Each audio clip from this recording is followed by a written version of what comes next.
Yeah, it's all the. Leo, it's all set, or not Leo, sorry, Lenny, it's all set. Call the meeting to order. 4:01.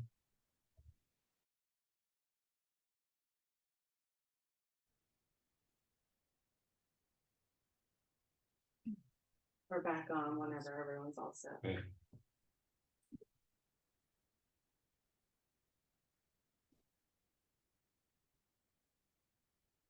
The original ones. Yeah. About this big.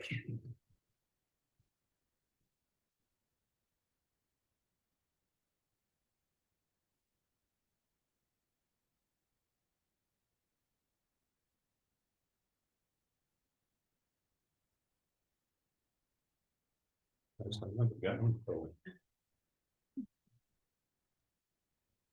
08, 09. Oh, wow. Yeah. Didn't need it.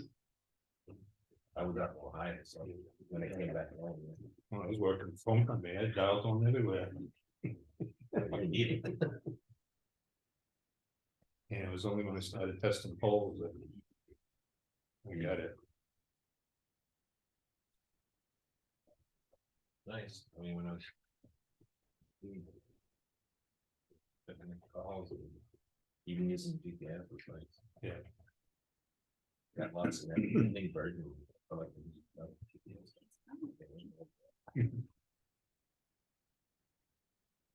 Yeah, Cindy just got a new iPhone, was it 550? Oh, yeah. Yeah. That seems like it's. I got it. Samsung. Yeah, you had Google on the Google phone before that. I ain't have to sign it because it says majority signature.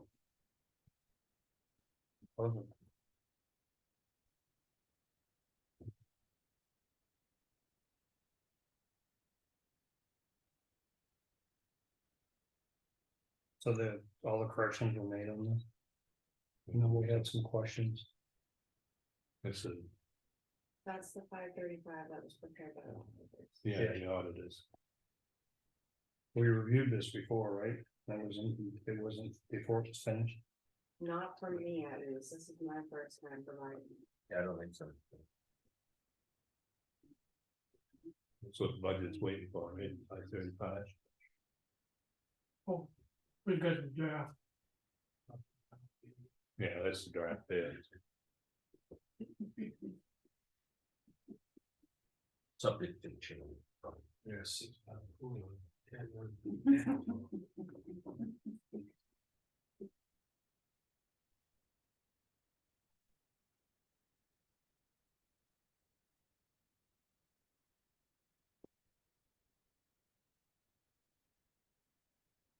Good. Yeah, manifest is gone already. Yeah, okay.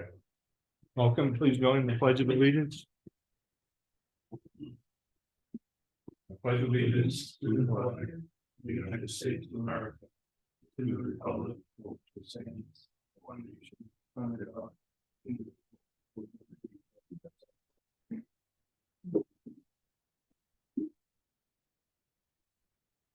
Welcome, everyone.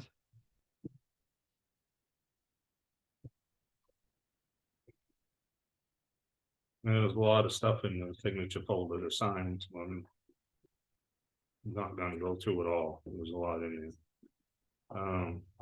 Make a motion to approve the Selectmen's minutes dated October 3rd, 2023. Second. Moved and seconded, all in favor? Aye. Aye. And I make a motion to approve the Selectmen's minutes dated October 17th, 2023. Second. Moved and seconded, all in favor? Aye. Aye. And I make a motion to approve the manifest dated November 2nd, 2023 in the amount of $44,883.16. Second. Moved and seconded, all in favor? Aye. Aye. Aye. Didn't have any mail. Leo, you got anything you want to bring up? No. Okay, Chris? I do have a few things. Obviously, I know that our summer road budget is Oh, is spent, but with the recent rain and the full winter months, you know. How you guys felt about robbing Peter to pay Paul? And whatever we have to do, or just it is what it is, or hit a couple of roads that are full of potholes before the roads set up and freeze for the winter time. Yeah. Getting a lot of complaints, I don't know about the office, Clough Road and a couple other ones. Yeah, I think we can come up with money, do some grading. How much we're looking at? I wouldn't, Well, mean, how much do you have to I pay? looked at the past bills and stuff like that, I wouldn't see us spending, you know, any more than between $1,500 and $2,000, that's maximum. Yeah, I We're noticed just it talking a getting few pretty roads. pothole places, so, Okay, I agree. yeah, it was roundy, setting up here shortly. The fortunate thing is, it looks like showers mostly next week, but. We'll see how it goes. The head of work has been completed at on Green Mountain Road and near the old Watts Farm, Betogley's residence. Yeah. Obviously, the shoulder work was completed. It's a shame that people even on the straightaways couldn't stay off it long enough for it to set up.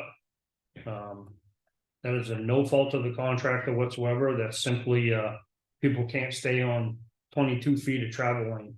They still gotta cut a corner and they still gotta get distracted and so on and so forth and go off. And we got rain on Saturday, significant rain that Saturday. And anybody you can see where the gravel got pushed out on the pavements because it just squished out. It was so it didn't have a chance to set up. So it's an unfortunate thing, but it is. See that, I kind of think some of that was done on purpose. I don't think anybody would do that, do you? No, not in that hand, I'm sorry. The Bailey Road closure filing is in process. Myself and the contractor that did the work is taking care of that, the closure paperwork. For DES. Okay. You have a question about that? Do you have a wondering look on your face? No, I just, I know what you're doing, the environment and all that. Yeah. Okay. The white goods at the transfer station, they got a trailer coming. I believe the gentleman down there said they spoke to you a little bit about your tractor. Jack, You come back and I can coordinate and go down Get loaded up. and we'll get it loaded up and hopefully try to mitigate or, you know, avoid any liability of Right. the guys handling all that stuff with dollies and stuff like that. Eventually someday, I hope we come up with a better way of doing that for that very reason. I mean, we're the only transfer station that uses a box trailer and loads the white goods into a box trailer by hand and muscling them around. We just probably shouldn't say this in a public, you know, tape meeting because Primex will probably be all over us, but Is it a dumpster coming in or? it's a Roll up. it's a roll off, but Already had it, 40 had it. at some point in time, I don't know when you guys would like to have this conversation. I would like to have a conversation about the charges at the transfer station. I just want to look at all the numbers. I'm not necessarily saying we need to change anything. We don't need to add to our financial burden anymore. But like the cost effectiveness, is it worth it for the money that we get when we charge the person for a white good? If we can get a company that will take those, and it's like, I don't want to make money. I'm not, you know, I don't think we should look to make money, but I don't think it should cost us to get rid of something that the distributor or the person that's picking it up is getting compensated for. I mean, we pay them to pick it up. And then they get paid when they drop it off somewhere. And it just doesn't make sense to me. And I was just happened at the transfer station the other day and I watched somebody, they, you know, and it's the rate. It's not like anything was foul or anything, and it may not be feasible. It may not be financially responsible to change anything.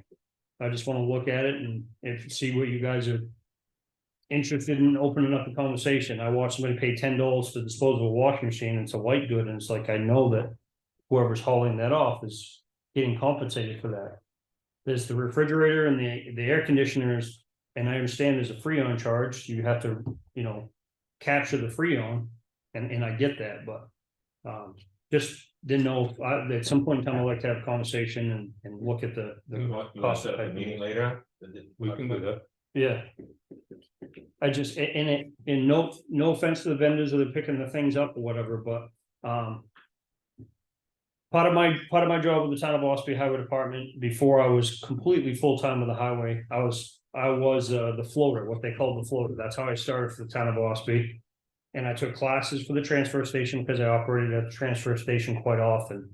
And you're talking almost 14 years ago. So 14 years ago, the town of Ospey wasn't paying to haul it to metal. And they pay for, you know, mattresses, CDX, things like that. And they pay for Freon capture, but you don't pay to drop off metal. We're charging to drop off a grill. It's all metal. And then the people that we're paying to come in and haul it off are getting paid again. They're getting, you know, paid when they take it to the recycling facility somewhere, or, you know, or a redemption center or a junkyard or what have you, whether it's down in Madbury or whatever it is. So what's the cost of, employees taking the grill apart and all that, is that, I mean. There's no cost associated with it. Well, When they bring a grill in, we usually take it apart. They throw it into the dumpster. I don't think they pay $10, yep. but do we absorb the cost of? guys Well, I mean, saying- and in those other facilities, and yes, I know we're not comparing apples to apples, like in the town of Ospey, they take a machine and they crack Right. down their metals. We don't. But have- you don't have to, they don't go and separate it, they don't take the plastic wheels off, they don't take the little, if it's a lid with a piece of glass in or a piece of plastic, they don't take that out and just throw the metal in there. If it's mostly metal, it goes in the metal dumpster. Right, I agree. And the facility that it in turn winds up at has its whatever sorting machines that does, you know, Right. that does that. And again, it may not be feasible, but it just seems like there's like a dipping system that's going on here. And, you know, obviously we fund that through taxation, and then we in turn ask them to pay to drop off something that somebody's coming to pick up, and they're getting paid again when they dispose of it at our facility somewhere. Set up a meeting. Well, Discuss. you know, that's their business. They should get compensated for it. I mean, we get compensated on the metal. We pay to haul it out, but we get a percentage back on the metal. That we do. Yeah. And I mean, they take it apart. I mean, you just said that you squash it. We don't have the means to squash it, so. They usually end up taking it apart to save space, so we can Correct. get more into the dumpster. Something, right, that's the other reason. So, I mean, somebody could bring that gas grill in all apart and save $10. It's all in pieces. So it's not a fee for the gas grill, it's a fee for just for Well, tearing it apart? You know, we pay $10 for a gas grill, but if that gas grill is all in pieces. You don't pay. They probably never pay a charge for it. Yeah, I brought one in a couple months ago, and basically it was all apart, dumped in. So if it's just clean metal. Just, it goes in a metal pile, no charge. Mhm. So maybe the conversation we need to have is educating our taxpayers, if you wanna save, if it's worth your time, take it apart. Oh, there's a lot of other Yeah. stuff too, Yeah. yeah, but we should. I wasn't trying to be facetious, I know. No, no. I obviously come across that way very easily, but, But we should have a discussion on it to, you know, improve on it. okay. And we scratched on this before, there was concerns about the treasurer having to come in every single week if we did this. But it's my understanding the treasurer comes in every week anyway. Is it any chance that we could go back to weekly as opposed to bi-weekly on the pay? Have to meet every week. Selectmen would. Yeah, Have have to sign off. every week. To sign the manifest. Or come sign a manifest? Cause. I mean, no offense to anybody, but and this is certainly not pointed at Caitlin or anybody in particular, but. It seems to me the few times that that we had a run for a while of the manifest being incorrect. And it was incorrect because one of our employees was only getting a one check when they were supposed to be getting two checks. It wasn't just the PD, it wasn't just the transfer station, sometimes it was folks at the fire station that were getting missed. I just think that that could be avoided if it went. So consequently, because those mistakes were being made, we were still having to come in and sign a supplemental manifest anyway, so we're still coming in every week. Well, I think since we come up with a system that everybody's been pretty good lately. So we don't need to, We had that conversation and Joe was quite concerned because the PD was getting messed up almost every week. So I set up a plan between Michelle and Caitlin. Michelle does it and hands it over to Caitlin. Caitlin checks it. And if she agrees it's right, it goes back to Michelle and she checks it and prints a check. so we're all And good. it's been good since then. Right. Oh, as far as our paychecks go, Yeah. yeah, it's been great. Yeah. Just for the record, though, I would like to say that. I agree with Chris in the sense of just for financial purposes and budgeting for some of these guys and things. When we went to the bi-weekly pay, we kind of all agreed to it, but I'll be honest, and I felt it was kind of pushed a little bit. By an individual that's no longer here. Yeah. I think the general consensus with my guys, and that no one really wanted it, but we kind of went to it because that was. So if there is any possibility of going back to a weekly, we would support it 100%. But if that's a conversation for a whole different time, I get that too. It might not be the forum for that. I mean, I don't have a problem meeting every week. Is there an extra cost for doing weekly versus bi-weekly checks? Not that I'm aware of, I mean, I'm Yeah. gonna use more checks, because they're doing every week, So you have that But- cost, but yeah, but other than that, I Yeah, don't be see any minimal. other additional charge.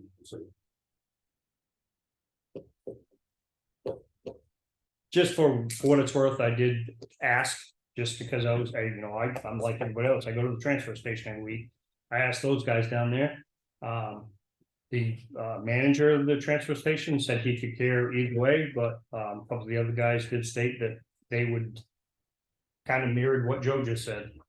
Everybody at that time, it felt like they were all kind of pressured in it. It's not like it was a decision of the board, is my understanding back then. And they said they could survive either way, but they wouldn't mind if it went back the other way. Just Wait, can I have Dave probably ask a question based as deputy treasurer. Yes. I know Elaine doesn't come in every week, and she was coming in just because the manifest was screwed up. But that was the previous administration. I mean, you had some learning curves from the new administration. So I just suggest before you make any movement on that, you include Michelle and your treasurer. Because now you'd be doubling her time every week. And I don't know what the impact will that be to her. I mean, it may just involve me getting involved more when she can't make it, but. I would definitely suggest you don't do it until you talk to them too, and one of the main reasons that Audrey went that way was to give more time for the office, because there was only two in the office. And the financial part of it needed to be focused on that one day to do it. Now you're talking about splitting it up for 2 days.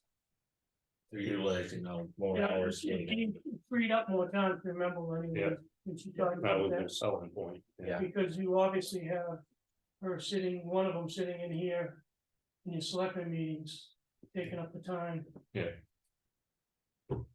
But if you involve her, if you do decide to change it, I think that would be a smart move. And I absolutely wouldn't, I just open up for conversation, so I absolutely wouldn't. Make a motion to do that without first doing that. Yeah. And including David too, because as you stated, it may involve me having to do more too if she's not available, so I would want your direct input if that was something you'd be willing to do before. Just. Okay. Don't know if you don't ask. Right, Let's have that conversation. all right, that's all I have. I think. Okay. What am I doing? Who's gonna present the budget? I think JT should go first. Yeah, No, I don't care. I don't know. I'm scheduled for 4:40, so with 10 minutes behind. Yeah, Want me to go? yeah, you're first. Tell me one enough for you, JT? You got it. You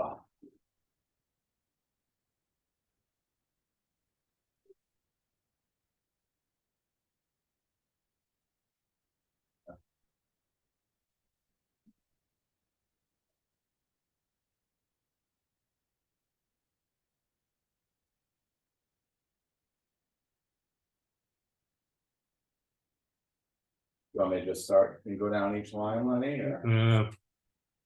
Yeah, your canine expenses, I mean, it's kind of level. Dues is level, equipment's level. Fuel is level. The overtime is level. The postage is level. Radar certification is level. Radio maintenance is level. And then it comes to your salary, Yeah, that's. which isn't level. That's the 3%, that's the 3% increase. So I did that for my salary. As well as, the sergeant and the senior patrolman. Yeah. The secretary I'm leaving as is. And then when we get to the part-time, you'll see a significant jump of $5,000. Correct, in the yeah. part-time. So the reason being for that, and that is negotiable. Rich, who does the lion's share of covers our part-time hours, who's our prosecutor. Yeah. He averages between 4 and 8 hours a week, so I took 6 as the number to use. He's at $25 an hour right now in the part-time rate. We are one of the last towns to be paying $25 an hour for a part-timer. Everybody else is $30 to $31 an hour. So what I did was I just kind of met in the middle a little bit, and that would be bumping him up to $28 an hour. And leaving a little bit of a cushion, because that 28, I have my note here, I don't. But it leaves a little bit of a cushion, $1,200-$1,300 in case, I gotta run a patrol shift from a part-timer at some point. But the lion's share of that 10,000 would be to cover Rich at $28 an hour for our prosecution.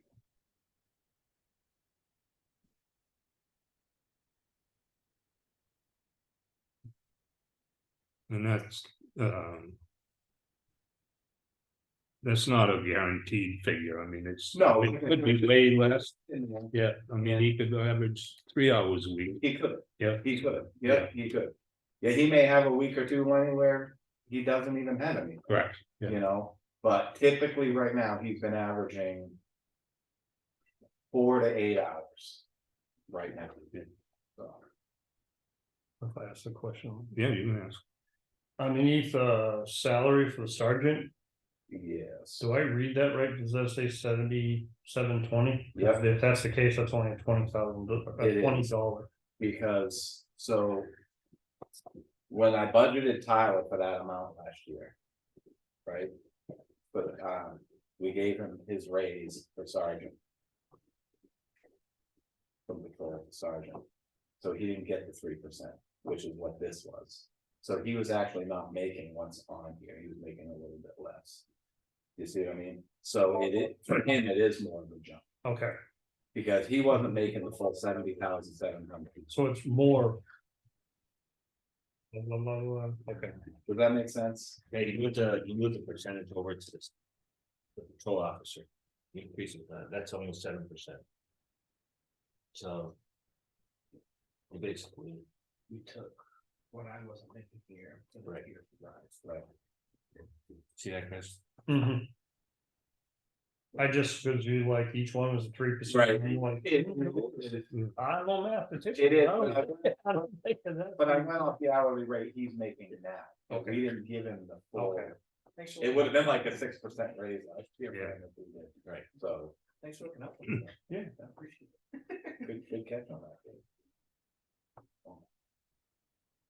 Alright, where was I at? You answered that question, everything else is. Down to training, I increased training $300. Just because the cost of training is going up, we gotta pay for the vast majority of all our trainings. And tires, we're gonna need 2, possibly 3 new sets this year. So that's why there's a slight increase in the tires. And I'm sure the cost of tires is going. Are you figuring in the cost of us traveling in the drainage swale on Champion Hill Road and the tire replacement. That's figured in. That's figured in. That's figured in. Speaking of tires, those tires still out back? Are they going, need to go, All those. they need to go to the transfer Those are station? all junk tires. Okay, Yeah, I think I told. I thought it was Brad I mentioned about him. He was gonna come pick them up. no, That was a while ago. no, we'll get them over there. Yeah, right. All right, so that's an increase overall of $11,992 from last year, or 5.1% over 2023.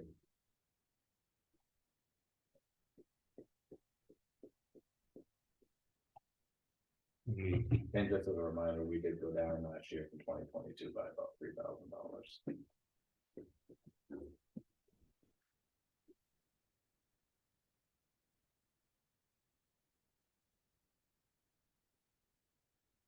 Well, I kind of like that trend. Well, it can't stay forever, right?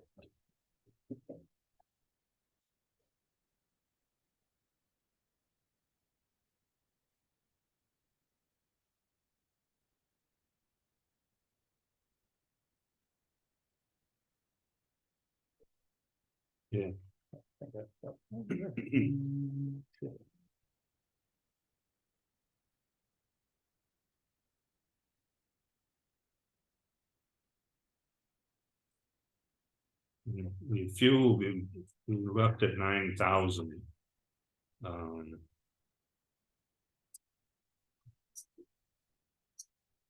Right now, there's, about 2,700 under that. Yeah.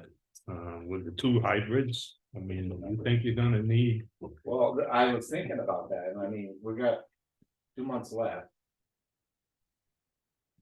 I don't know that the saving as much money as we thought they were gonna, yeah. you know what I mean? You think Because the I hybrid- expected to see a month, Yeah, but So on average, the hybrids are getting 23 to 26 miles a gallon on average for the cruiser. Which the one that the Chiefs driving averages anywhere from 11 to 15. So it is a significant save from driving what we were. But they still do run on gas. Anything over 35 miles an hour, the engine kicks on. And then it'll shut off intermittently, but it still runs on gas. Anything over that usually. keep your foot out of it. I know. Anything under 35 miles an hour, the engine doesn't turn on. But Well, as that's soon the as you speed break limit, that you know what I threshold, mean? If you were an Uber driver, I could see that statement, but you're a police officer, so that doesn't make any sense. Keep your foot out of it. but I mean, it's about it's well. I where you live, I'll catch you out. yeah,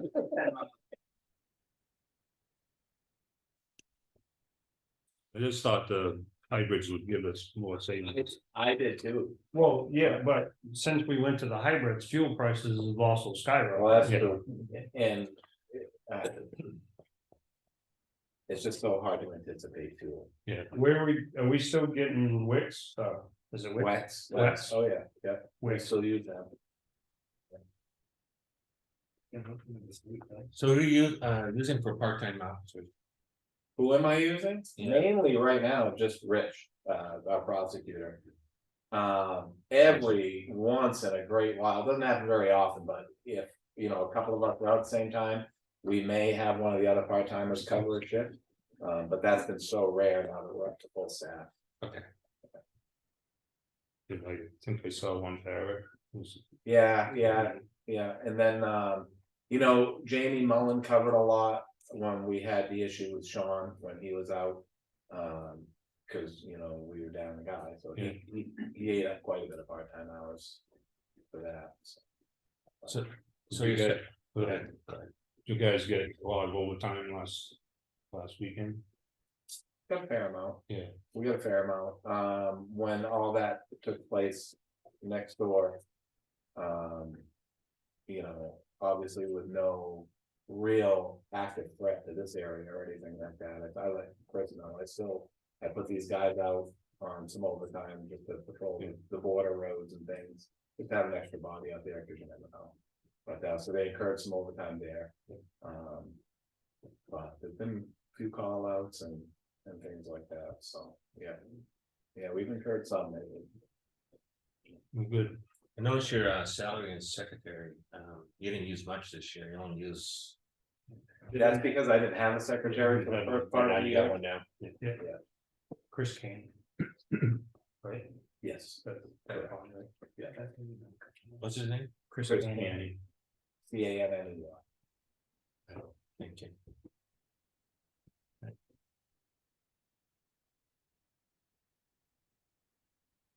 Chief, do you know what the other chief, sorry, fire chief? Do you know what the fuel price is at the state pump right now? It For- varies. For gasoline, It varies pretty widely based on what they pay per delivery. But for us, it has been significantly cheaper than Lex. We used to use the state pump when I was a part-time here a number of years ago. I don't know. I can reach out to some of the other agencies that try us. I know Lakeville uses it. I can see what they've been paying and.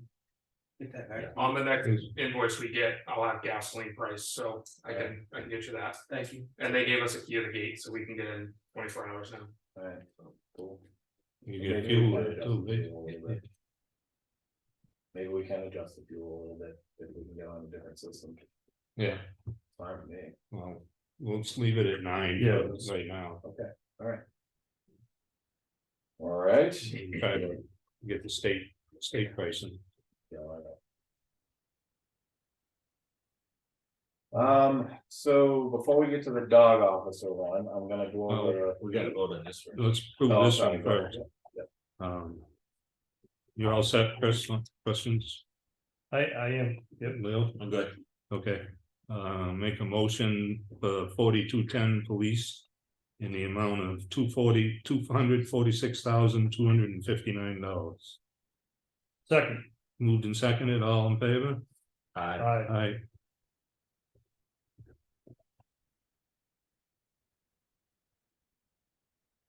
Okay, now we'll do the dog. Alright. Animal control officer. His is a stipend, I believe he gets paid a stipend. Yeah. So, I upped that to $25, another $25 a week. Which brought his up to 9,100. He is extremely busy. I have had zero complaints on the kid. He seems to do a fantastic job.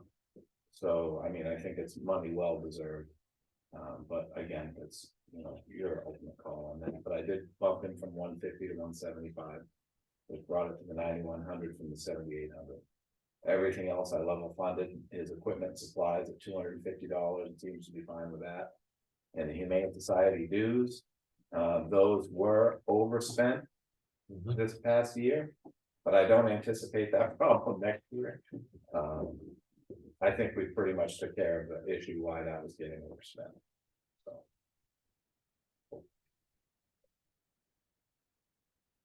So I think $1,000 is sufficient.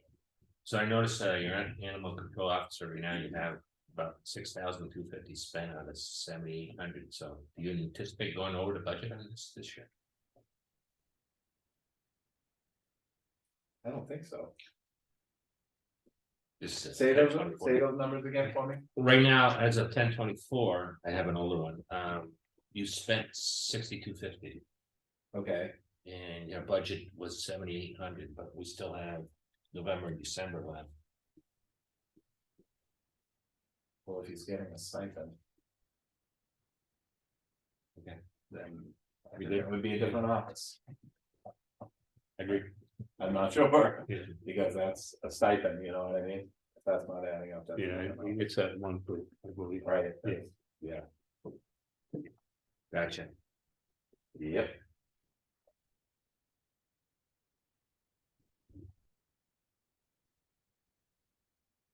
Yeah, I know Tyler, I mean, Pucker's been out there all hours of the night.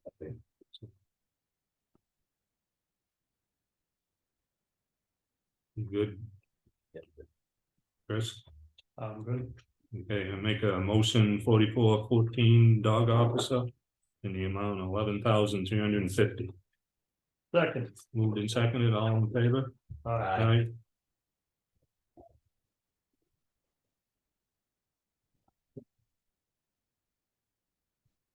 All right, Thank you. thank you. thank you. We got a I do have a question. Yeah. The school bus signs on Lord's Hill, the school bus stop signs, Yes. somebody pulled them out of the ground. Two of them. I didn't know if that was Halloween prank or. I think someone tried this, they got mad at stopping for the I don't- lights, but I mean, the bus still stops there, so. While we're on that issue. Can I put just a couple minutes? Yeah. real Quick to address the public? Yeah. So I don't know if you guys remember, I think it was last year. I addressed the complaint that one of the citizens had about, the school bus pickup and, parking on Champion Hill. Right where it meets townhouse. And I remember speaking to everybody here and saying, you know, that's obviously been kind of a way of life for everybody here, it's just the way it's been going, and the general consensus was. Everyone just kind of wanted to keep it that way, it wasn't really causing an issue per se. Since then, we've had more complaints on it. So we're our hands are kind of getting tied as law enforcement at this point. We have legitimate people legitimately complaining about a legitimate motor vehicle violation. You can't legally park within 50 feet of a stop sign. So from this point forward, it's not gonna be popular, but we need to ask everybody to make sure you're that 50 feet away, or else we're gonna have to start with warnings and then start citing people. We do not want to do it at all, but when someone's complaining and they're complaining about a legitimate issue, it kind of ties our hands. So we kind of let it go as long as we can, but I think we're gonna have to do something about it. The only other recourse I can think is, you know, the public or somebody getting hold of the school and maybe trying to get a new spot changed or something. Tried that. They did? I did, I tried, I talked to Tyler about this subject the other day. Okay, And asked just to review it. I think that the main problem and the increased complaints is there was always only one or two vehicles, now it's three on a daily basis. yeah. So with the addition of that third vehicle, you're adding another 15, 17 feet Of to, course you are. you know, course blanket you are. space, so that puts you, Right, pushes cars out and so forth. right, Um. Right. But I did, you know, have a conversation with the school district and said, well, what about the opposite end of Champion Hill Road? yeah, right, That actually creates a more of a hazard, because if they were facing down and cars come down over the hill and had to go around them, which you have cars traversing onto Champion Hill Road, they would meet somebody oncoming in a blind corner. What So about, they didn't feel that was. what about the sharp corner down by Drake and Jones, did that work? They got a lot of room there. Ton of them. Yeah, that may be a further conversation with the school district, and rather the parents would. We'll talk to them Yeah. about that, Yeah. we'll talk to them about that. Does anybody here use that, that's here now? No. No, okay, so it doesn't concern any of you guys anyway, really, I've been driving through, but we'll talk to the school and see if we can maybe get that changed. I have a question on this. Steve. Yeah. Why is it so necessary for people to park so close to the stop sign? Convenience, I guess. Well, then why would they be inconvenienced a little bit? and The park problem all is day? though, I think if they start backing up, they're gonna start blocking people's driveways, you know. And right, wrong, or indifferent, then we're gonna get complaints on that. And one of the issues is, that location, Steve, if you met the law and you stayed back 50 feet. From that, you would be possibly blocking a driveway, and because of that little crest, if you're going from the library toward Green Mountain Road, because you have the crest of that hill. If a school bus driver doesn't see a vehicle sitting there, and that normal, you know, you kind of fall into the old habit. Every day the car's there, the kid's there, you're gonna stop and pick them up. All of a sudden you don't see a car there, Mhm. they're gonna keep going, and then the kid misses the bus, and I think that may be a worry. I could be completely off base in that, but I do. Think that may be a concern. I do think they stop at Wilson Swamp Road though.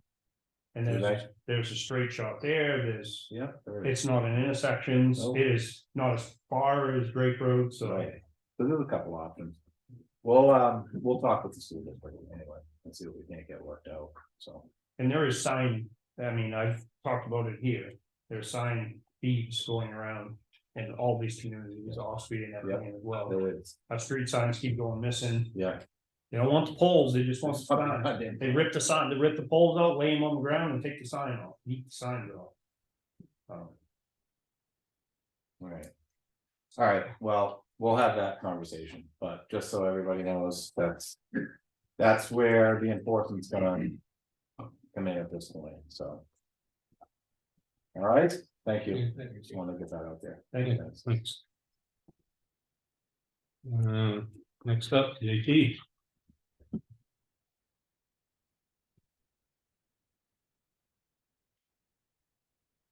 You can explain your changes. Yeah, so background checks, expenses, fire prevention, fuel and medical supplies that level funded. What we have is adequate. I know we're a little under with fuel, but with the addition of Carlin, I expect to see that jump up at least a little bit next year, so I don't want to cut that down any more than it's happening. Otherwise, the rest of that is sufficient.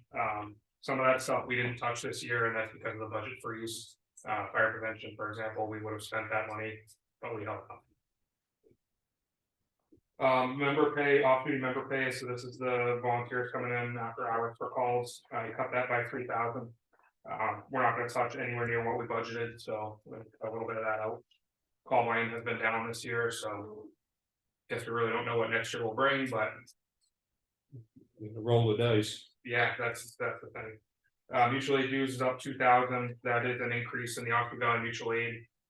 So that's outside of our control, and that's just because, like everything, their costs are going up.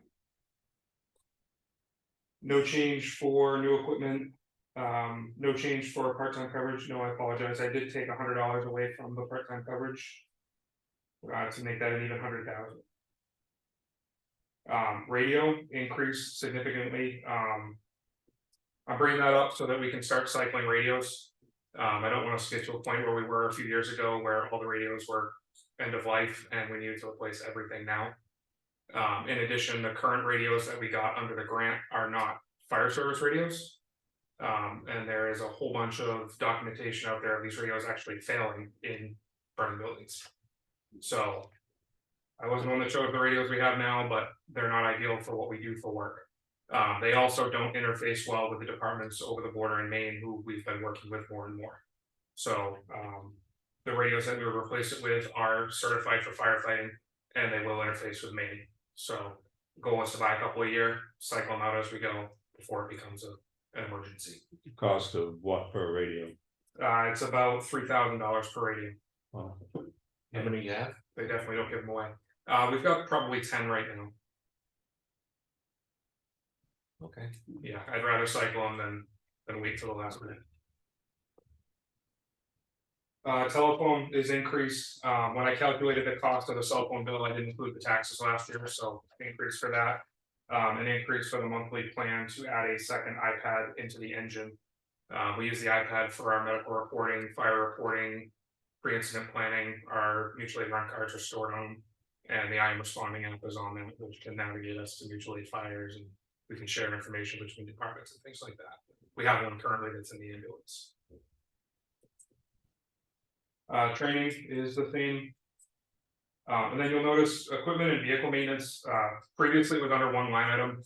I felt it would be better to split it up so that you can kind of see where the money's going. It doesn't look like it's all going to vehicles or whatever. On the actual budget sheets, I did make an error. Under vehicle maintenance, it states that the 2023 budget was 14.6. That should be 0. That number just carried over by accident. And that did affect the total for the 2023 budget as well. The total should be 181,615. 181. 615. And that was just the approved balance from last year. I just made the error when I added the line. With that being said, I'm asking for 8,000 for the equipment maintenance alone.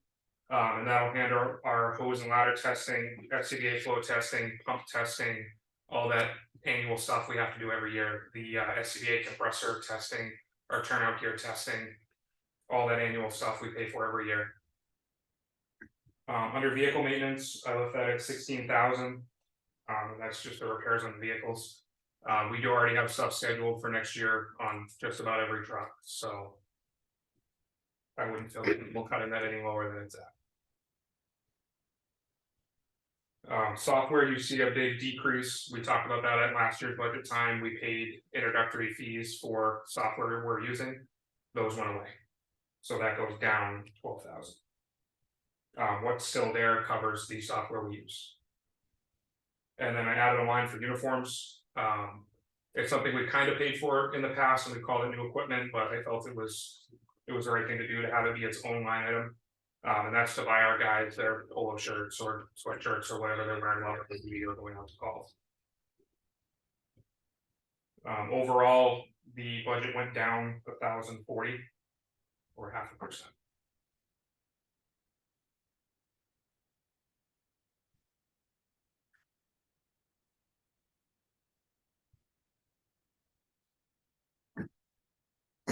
You know, under the maintenance so far for this year, you're over by $9,500. Was that mostly truck or was that? That's mostly truck. You know, as we talked about engine 3, has been nothing but a money pit. Yeah.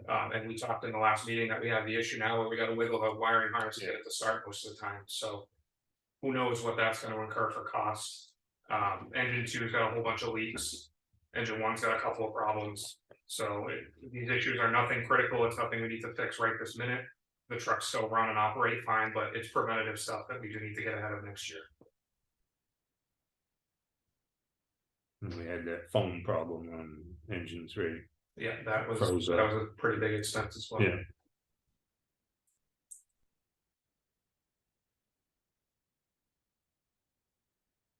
Questions first? I do not. Leo? Good. I think it's pretty good budget, went down, it's good. I make a motion 4220 fire and rescue in the amount of $180,575. Second. Moved and seconded, all in favor? Aye. Bless you.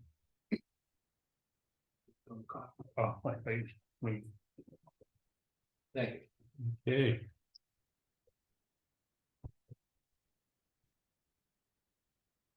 Anything you want to bring up? See where you get the floor? No, you know, I think we all know with daytime coverage, you know, the staff has been lacking. We're doing the best we can with that, but it's not just us, it's everyone around us. You know, I work for the ambulance company as well, and it's even started to hit there. You know, they can't find people. Throwing huge bonuses, sign-on bonuses, all kinds of money at people, it's just not working. Yeah. We just can't keep people in. So, you know, as we move forward, we may need to look at other creative solutions to keep people in. But at the moment, we're doing the best we can and trying to get at least one person in a day so we can at least get a truck on the road in a timely manner. Okay.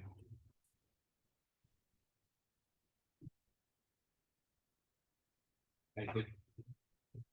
I think all the municipalities around here collectively need to start working on housing. That thing will solve 99.9% of our issues. Everybody says these kids today, they don't want to work. They don't have any place to live. So. Next up, the vehicles out back, we wanna set up a meeting, a day where people can come look at them and start them. Is that something you wanna be included in, or? Yeah, I don't have a problem with that. You want to do fourth firewood emergency management? No, do we have that? We don't have that one. We give us that one? They should have all been together in the same spreadsheet. I wonder when it printed, I only printed the first time. Maybe, because I was gonna say. I'm prepared. I got this piece. I only have one more, so I'm good. We didn't get the second page. We didn't get the second page.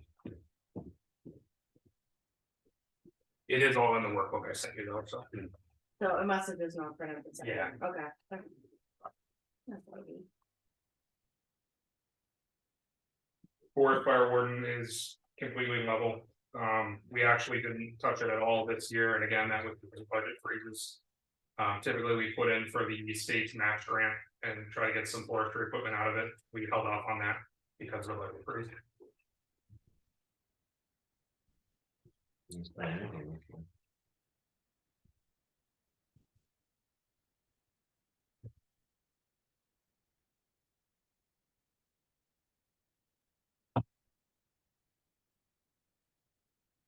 There is no maintenance on that truck.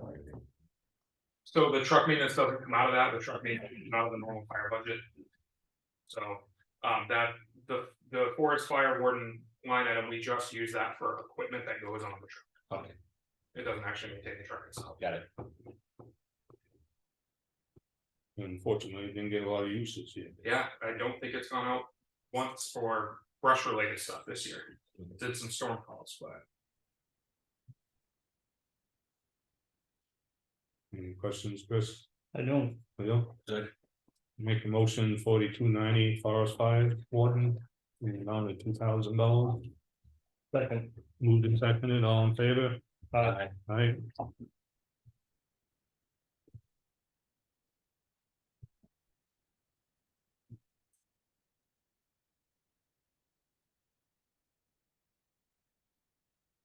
Now I guess we do.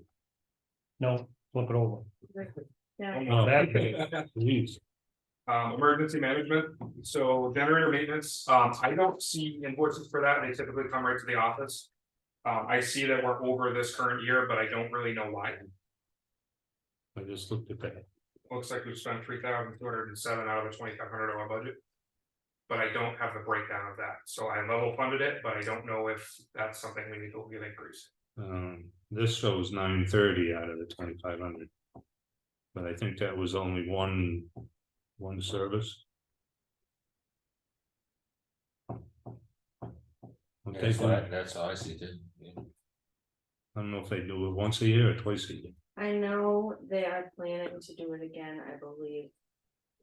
December, they said they were gonna follow up with me later on to do generator maintenance at all locations. Yeah. And I wanna say they're planning on doing it again in December. Okay, well, if we're not overextended, then that. We should be good with what we're at. Okay, even though. So are we good with the way it's plumbed right now? We still need to do the plumbing work on station 2 generator. We're gonna do that in-house, so Okay. the cost on that would be minimal. Okay, Parts, we're just gonna run it up through the roof on top. That was another thing we held with the budget freeze. It's working with the hose we have on it now, so. And then the next one, I added a line in here for a town repeater. Your discretion on this could be a warrant article as well. I don't know how you wanna go forward with that. I think we should. Fire and police have had discussions for a while about our ability to communicate. Every major storm we've had, as soon as power goes out, we lose all communication from the fire station. We can't communicate in or out, other than on the radio. And the units out in the field can't communicate amongst each other. We can still get to Carroll County Dispatch and talk to them fine, but we can't talk amongst each other. So I, as the chief, can't check on the truck across town without tying up other radios, and in a storm, that's not an option. I've talked with Chuck for quite some time, over a year now, about putting a repeater site at the library. As they're doing their repairs, they're preparing to put a chase up through the bell tower. And we have a plan to put an antenna on the inside of the bell tower that would not be visible from the road. So it wouldn't affect any of the historical type stuff with the library. We did some tests at the site. We had the police cars drive around, and I went up there with a portable radio, and we were able to talk clear over the mountain onto the other side. So that area should give us enough communication to get over the mountain, which is our big problem. You know, if we're all on that side of the mountain, we can talk. If we're all on this side, we can talk, but if one's on each side, you can't talk. This $19,000 is the cost of licensing, so everything we do has to be licensed by the FCC. The actual hardware, as far as the antennas, the mounting, the cabling all goes, and then the repeater hardware itself. The repeater hardware is a big chunk of that. That's $10,000 in itself.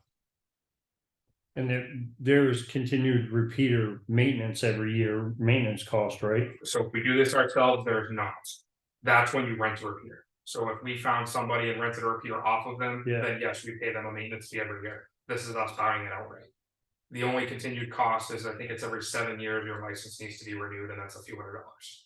I asked that question for the purpose of.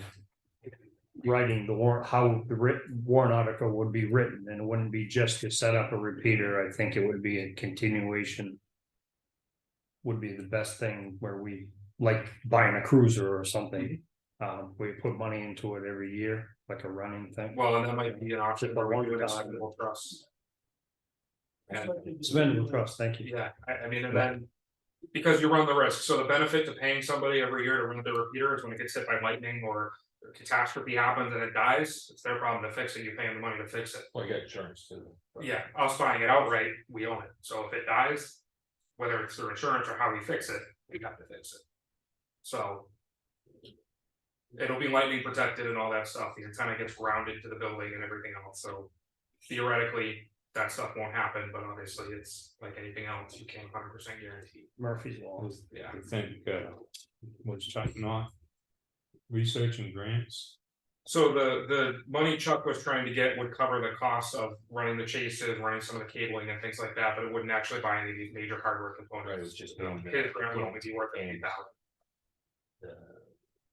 Games and stuff like that. Take Right. the- That he was talking about. getting Right, we a will, heater right. in there, you could even. We was cell on phone. extra pipes and all that. for Yeah. Cable. That would be all volunteer work.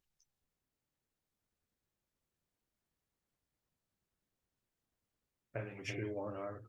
Yeah, that's what I'm leaning towards. Dave, I really believe I'd support a warrant article also because it gives us the ability, if you remember. When we do our calculation for the unreserved fund balance. We can sort of fund it like we did the DFIP if it supports it, and we'll know. Early on, if not, it'll just go against taxation. But it gives us the opportunity to not go against taxation if we do the warrant article. Not that we don't support it, because No, I and support, I I agree support with it wholeheartedly. And the warrant article was not my idea, to be clear, it was David's idea, so credit to him for that. Yeah.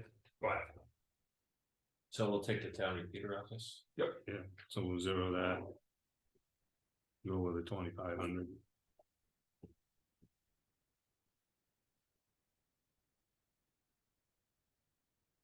I make a motion for 4290 emergency management for an amount of $2,500.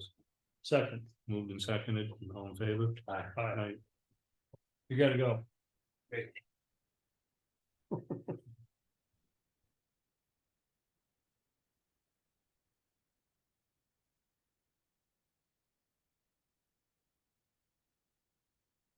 Find that this right? I have a rule, if you're gonna have that on, you're gonna have it loud enough so I can hear it. All right, Okay.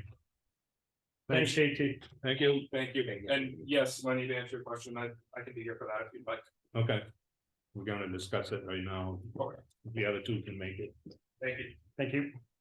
On November 14th, we get the 11 o'clock meeting with the paving companies over the right field. RFP. Yeah, the RFP. for right there. I don't anticipate that being much longer than an hour at the most. So do you wanna have like at 1 o'clock? We'll be here anyway. What day is that? It'll be the 14th. 14th. Yeah, Friday. It's Tuesday, right? Yeah. I think so.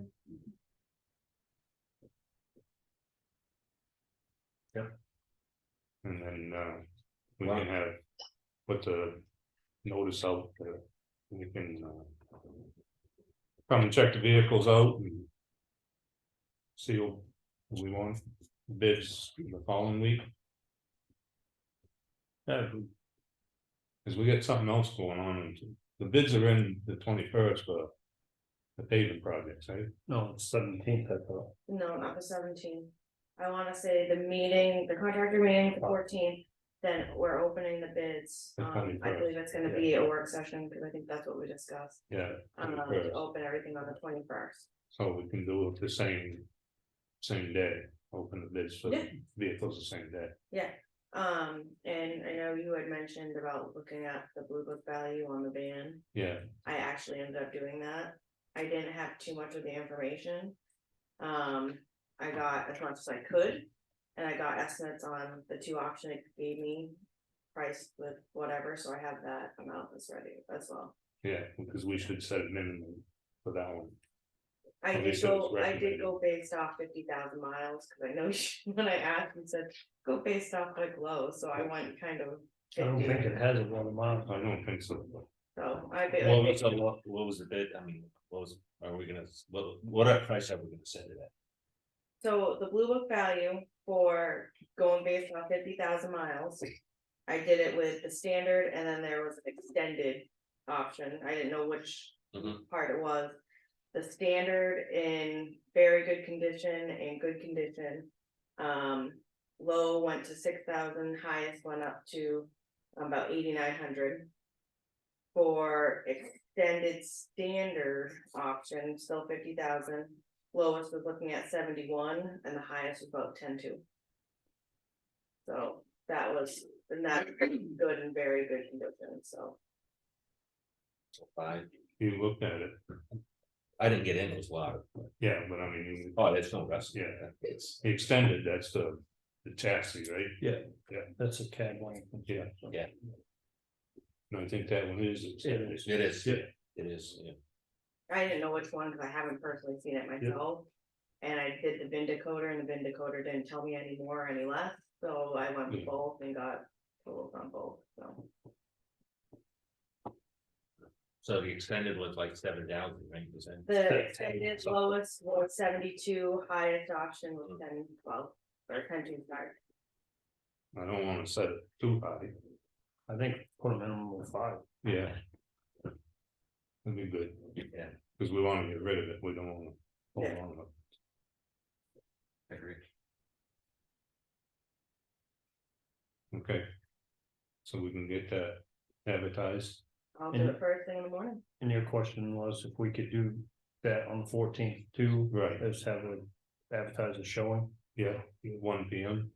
1 PM, sounds good. 'Cause we'll be here anyway. So just for clarification on the dates. The bids are due in on the 14th. Contractor meetings the 14th at 11, then we'll have the vehicles at 1 PM. The 21st. Both RFPs have to be submitted by 2 PM. First one is, I could be mixing these up, the first one we're opening would be Ryfield Road at 5 PM. 5:15 following after would be the summer roads. And then if you wanted to do vehicles before or after that, whichever, We'll do vehicles after that. so that's where that So stands. we have a mandatory Contract. contractor meeting on the 14th at 1, At 11, or. At 11, at 11. 11. Okay, and then the vehicle meeting at 1. at 1, okay. Sounds good. And then the following week would be a special meeting, that's the opening bids. Okay. Guys, you guys are all good, open it up to public comment, Absolutely. anybody got anything to say? I know Jason does, Do we have to do the rest of these? what's that? Do we have to go through the rest of these budgets? Well, if we got time, Okay, I just had to print them off in case we had time. got it. Jason, All right, Jason Earl, Province Lake Road. Just wanted to inform the board, but you already know by now that the Lord Sale Tavern was. In fact, listed on the Preservation Alliance 7 to Save list for this year. Was announced today, there's a webpage. Landing page with description, and then there's a video link that's actually the same script as the text. With photos. Photo slideshow narrated. So that site is active and can be shared and linked. And we don't know what happens next, but there are more interested parties and resources available through the Preservation Alliance, and they're certainly willing to talk to the board about things you think you need information or help on, and that could be looked at.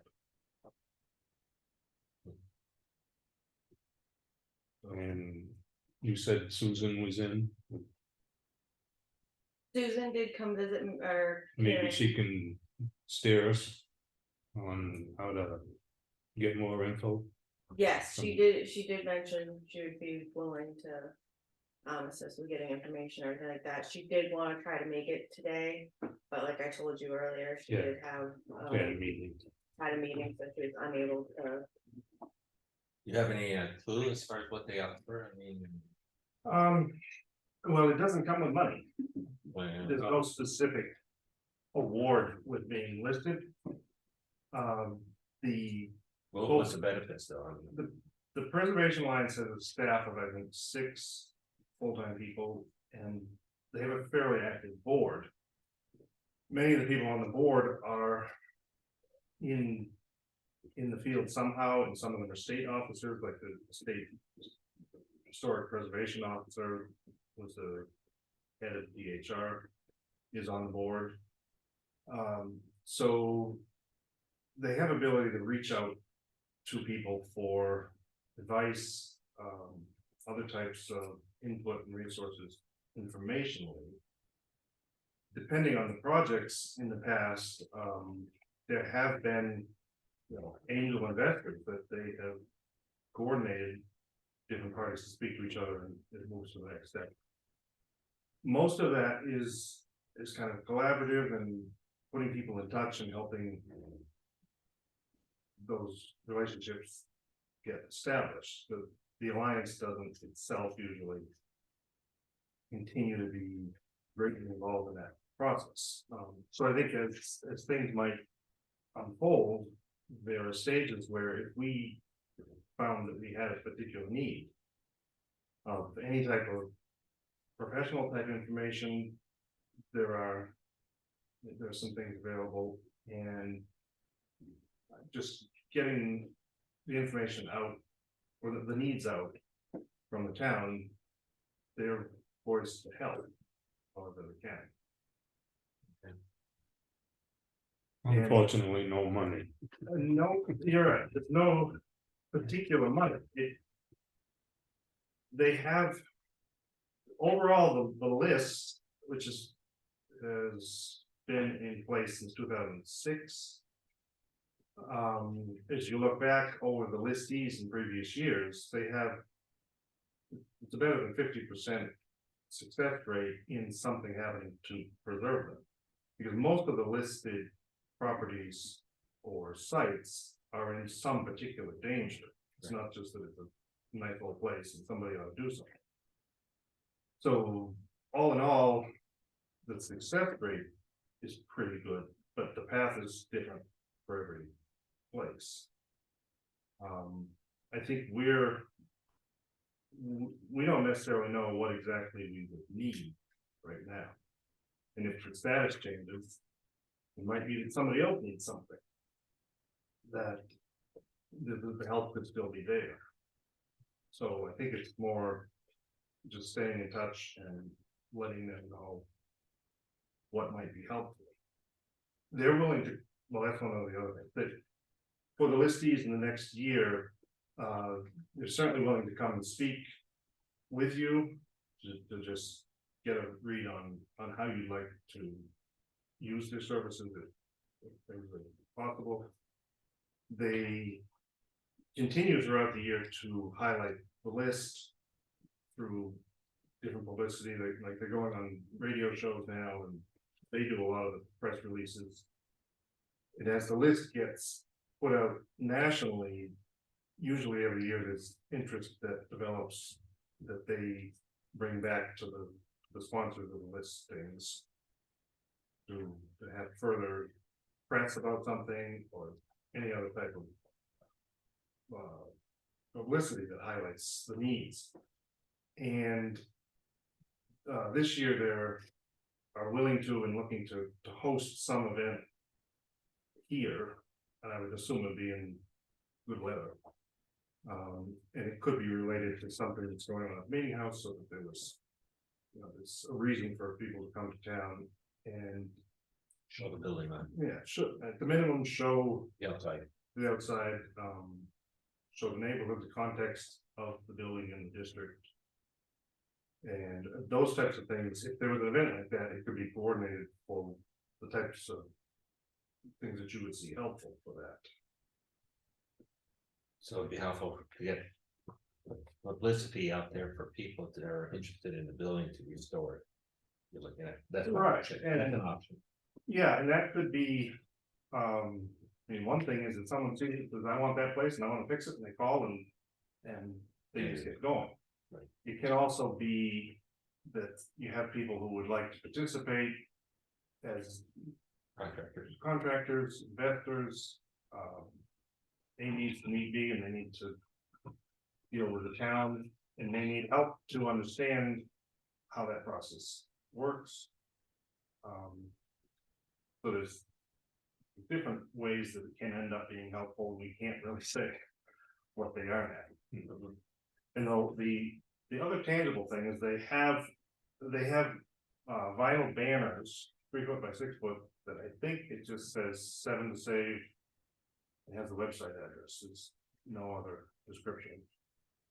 That if we wanted one of those, we can have it put it On the building around the, whatever. on the property. I think it probably only makes sense to put it on the building, or, put it on that side of the road, on the property, because any other place we put it, it doesn't tell the story.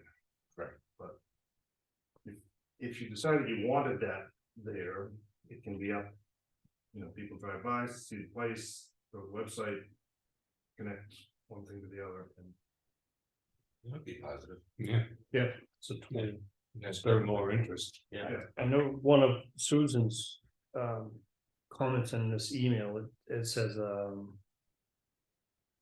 was wondering if the selectmen have talked any further about a public safety advisory committee.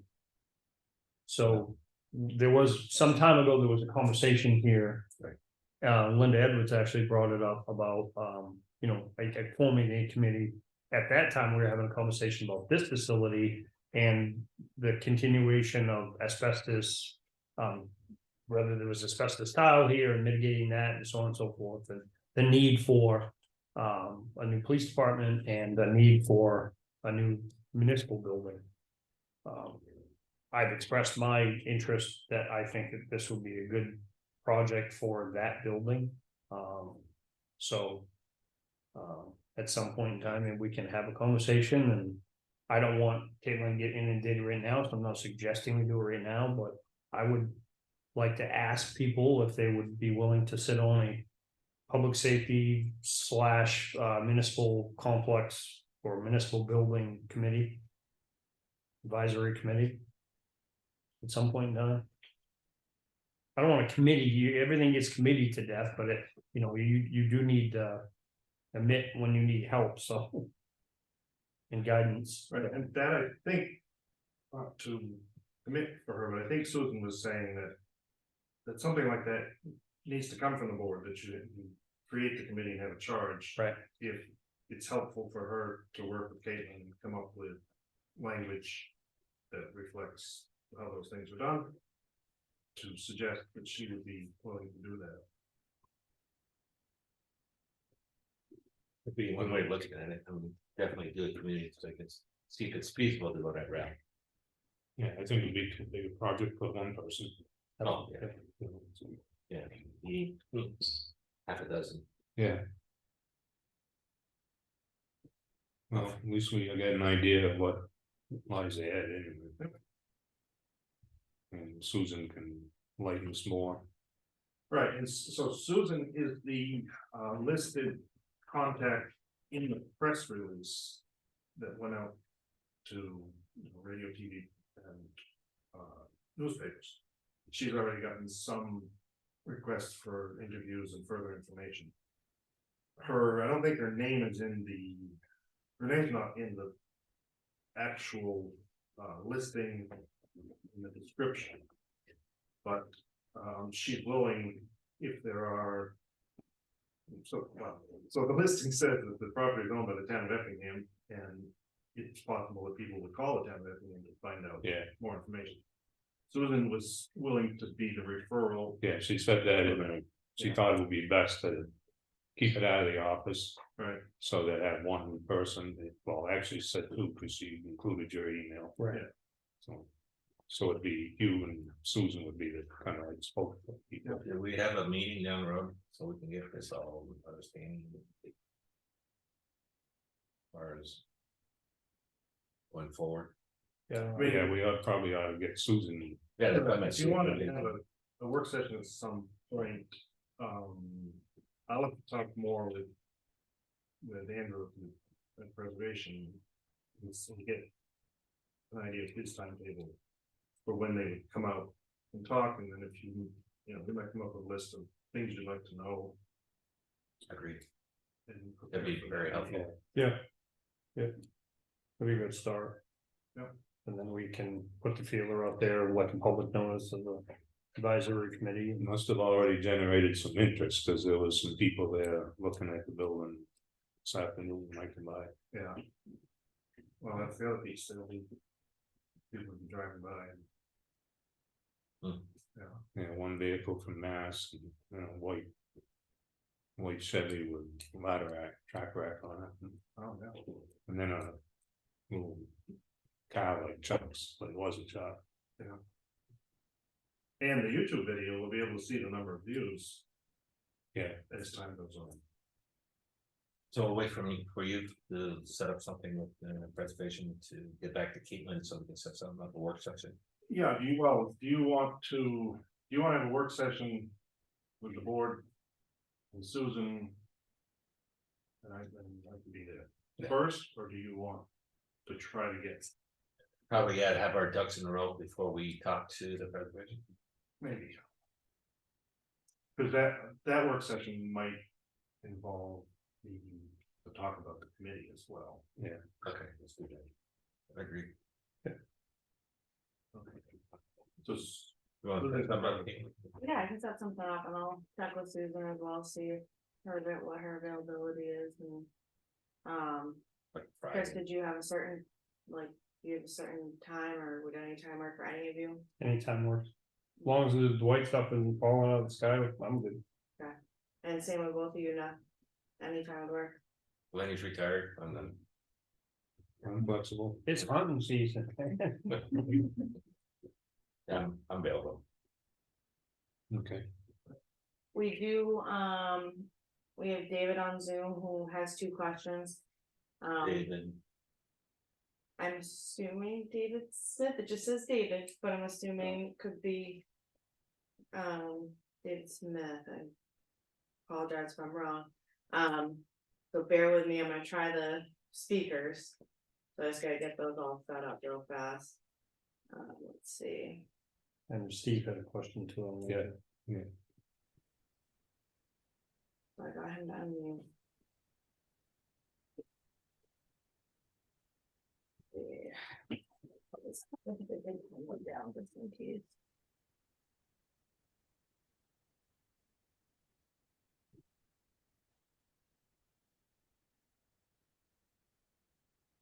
It's gonna work here. You know, technology is great When it works. when it works. Now I believe there's. David, could you try talking real fast, see if. it's Sure, gonna- can you hear me? It's Hello, not working, I see him lighting up, so that means he's talking.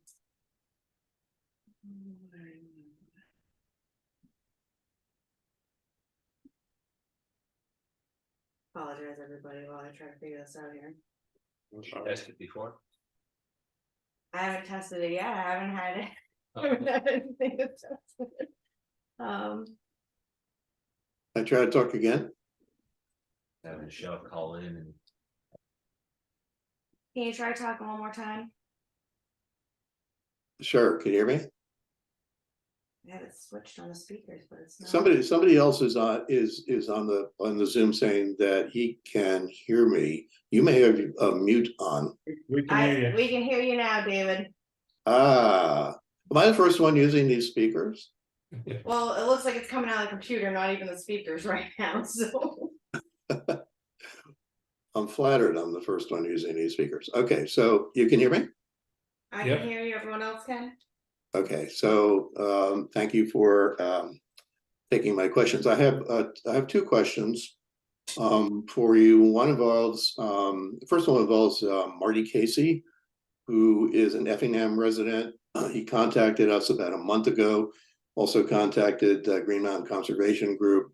He sent an email to DES and to pretty much all of the Effingham officials, including your board, conservation, zoning, health officer, and later I guess he contacted the fire chief. He lives at Osby Lake Campground, was there for about 6 years, recently moved out. But he, in his email, he made a number of allegations that he wanted the state, both state and local officials, meaning you folks, to look into. One of them was that potentially contaminated soil from the Mina construction site was dumped on the campground's beach and playground. Wetlands had been filled at the campground, and construction debris was being burned on the shoreline. He sent videos and pictures to us and to, I believe, Green Mountain, and also I think to the fire chief. There were also a number of other claims involving zoning violations regarding the campground's expansion of the number of sites there. And I know that I saw that Rebecca had responded to him that the town was looking into those those allegations. Can you provide an update on what the town has done so far to look into all this? It's in, Rebecca is looking at the zoning violations. As far as the contaminated soil, we don't have any idea if that was contaminated or not. But if there is wetlands being filled in, and zoning violations and septic violations, Rebecca will make us aware of that and we'll go from there. Who would would it be the health officer that would be responsible for considering the possible contaminated soil on the public parts of the property? Well, he might get involved, but he'd have no way of testing it.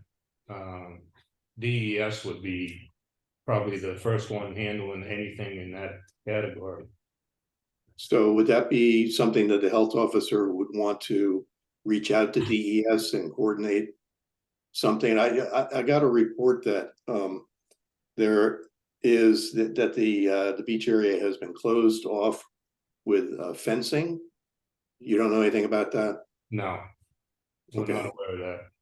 So so the question, I guess, is that something the health officer should be in touch with DES on to coordinate how that allegation is going to be examined? If that's what it's closed for, contamination, yes, I'm sure the health officer would be involved in that. Okay, but you don't know if the health officer is? No. Okay, and the fire chief, did you see the pictures that Mr. Casey sent to the fire chief, the video and the pictures of the construction debris on the shoreline? I did not. No, I didn't see it. We did not, the board did not. Okay. And hey, I sent him an email asking him to confirm that he had done a visit. Marty said that he and a police officer visited the site, took pictures, asked him to stay in touch. But I have not gotten a response from the chief to confirm that that's actually true. So is that something that I can ask you folks to confirm with the chief and determine whether that's correct?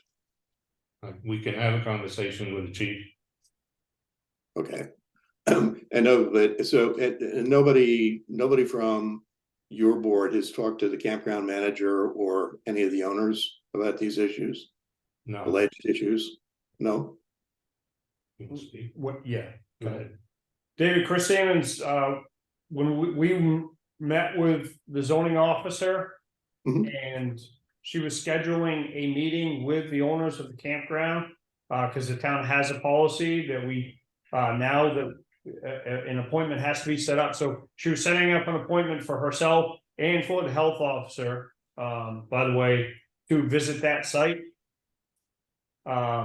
Where that stands and the date, the health officer, excuse me, the zoning officer wasn't scheduled to meet with us this evening, so we will have to follow up with that, but there was a date being set up to go on site with the property.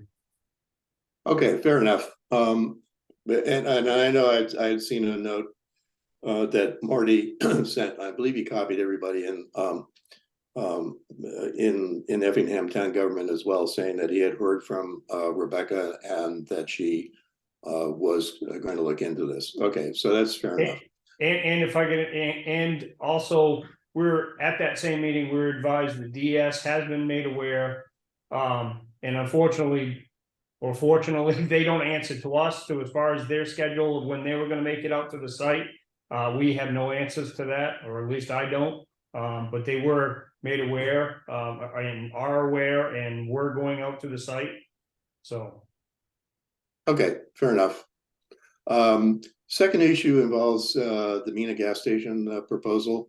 And this goes back a bit, but at the August 7th planning board hearing, your board's former chairman, Mr. Cahalan, said in the spring of 2021, the board, meaning all three members of the board, told Mina it could install the underground gas tank system, even though they did not have permits or an approved site plan. This was after Mina had made the same request to Rebecca as zoning officer and to Teresa as the ZBA chair. Both of them turned them down. When did your board learn about that the Cahalan board in 2021 had authorized the construction? We don't know, I'm sorry, go ahead. We don't know that they did because no minutes existed that ever took place. He said, but he said at the planning board hearing that he had done so. He did, but there were no minutes to prove that it did, so. So that was so what you're saying is that your board first learned of that he conceded that he had authorized them, apparently verbally. That was the first time you learned of it on August 7th. Which that's the date that he said. Planning board meeting. Correct. Okay. And further conversation was had by previous board members, and we were advised that they would make a statement if basically if they were subpoenaed to do so. I remember that. I think that was in a planning board. That was at a selectmen's meeting. At a selectmen's meeting. No, I remember that.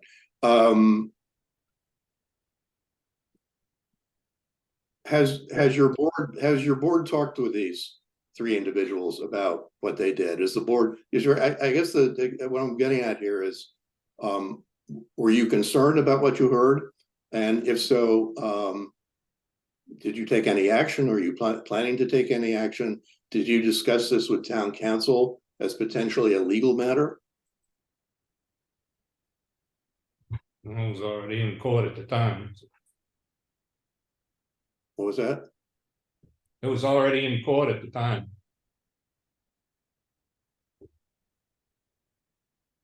What was in court? The whole Mina thing was in court. No, but I'm just focused on the decision that the board made, which was outside the usual parameters of approval, the approval process in town, and the two appropriate people, as I understand the process, the zoning officer and the chairman of the ZBA, had both said, no, we are not, the town is not going to approve any kind of construction at the site until you have the appropriate approvals and an approved site plan. And then Mr. Cahalan conceded that he had told Mina to go ahead and start the construction, which they did. A few weeks later, the same board authorized a cease and desist order. At that point, the construction of the underground gasoline storage tanks was largely complete except for the paving. I guess I'm asking you a philosophical question. I'm not asking you a legal question. It's a philosophical question. Were you concerned about what you heard?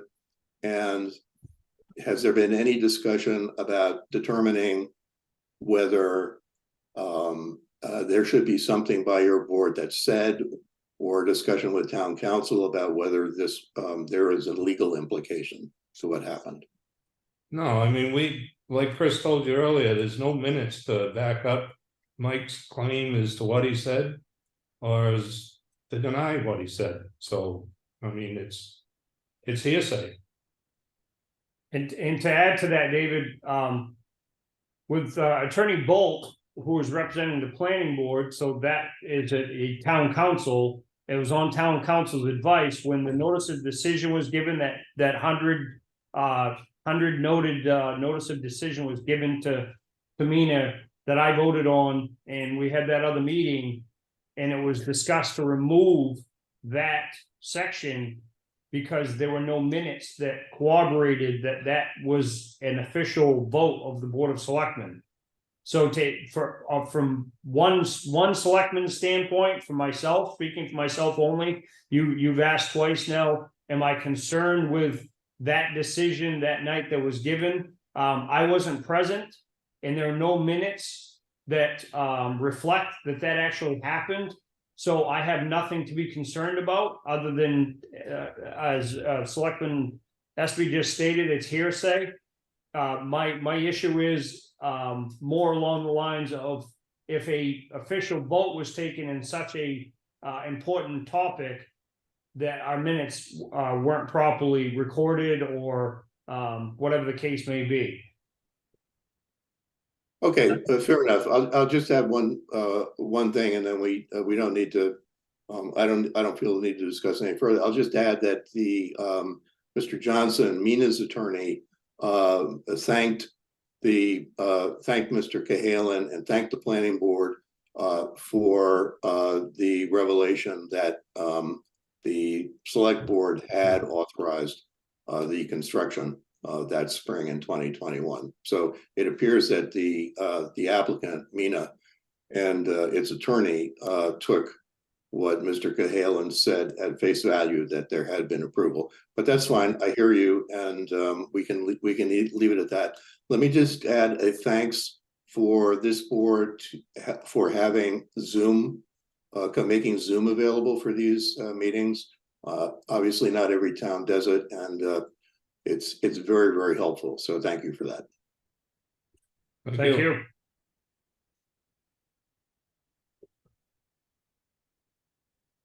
You all set, dude?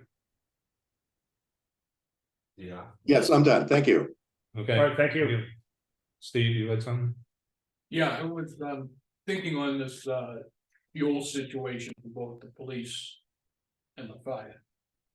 And I know that one of the options is the state fuel. Yeah.